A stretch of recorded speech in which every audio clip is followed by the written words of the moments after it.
کہ اے پروردگار ہمارے اور ہمارے بھائیوں کے جو ہم سے پہلے ایمان لائے ہیں گناہ معاف فرما، اور مومنوں کی طرف سے ہمارے دل میں کینہ و حسد نہ پیدا ہونے دے۔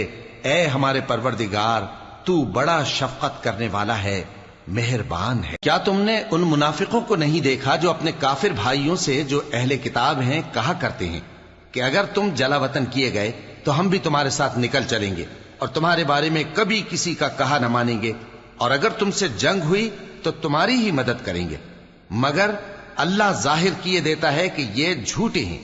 اگر وہ نکالے گئے تو یہ ان کے ساتھ نہیں نکلیں گے، اور اگر ان سے جنگ ہوئی تو یہ ان کی مدد نہیں کریں گے، اور اگر مدد کریں گے بھی تو پیٹ پھیر کر بھاگ جائیں گے، پھر ان کو کہیں سے بھی مدد نہ ملے گی۔ مسلمانوں، تمہاری ہیبت ان لوگوں کے دلوں میں اللہ سے بھی بڑھ کر ہے، یہ اس لیے کہ یہ سمجھ نہیں رکھتے۔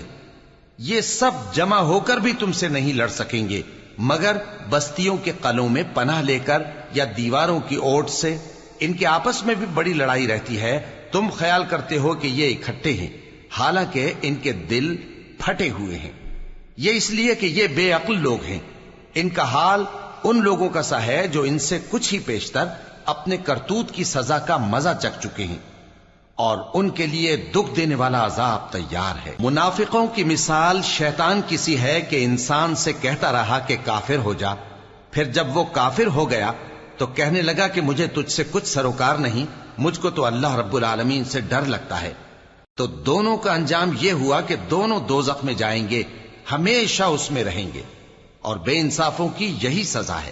اے ایمان والو، اللہ سے ڈرتے رہو، اور ہر شخص کو دیکھنا چاہیے کہ اس نے کل یعنی آخرت کے لیے کیا سامان بھیجا ہے، اور ہم پھر کہتے ہیں کہ اللہ سے ڈرتے رہو، بے شک اللہ تمہارے سب اعمال سے خبردار ہے۔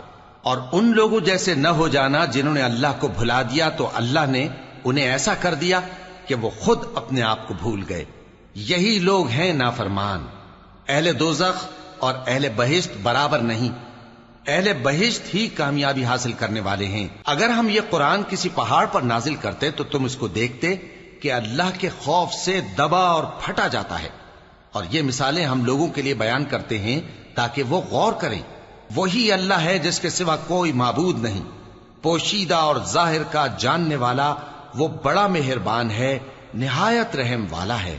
وہی اللہ ہے جس کے سوا کوئی عبادت کے لائق نہیں، بادشاہ حقیقی، ہر عیب سے پاک، سلامتی دینے والا، امن دینے والا، نگہبان، غالب، زبردست، بڑائی والا۔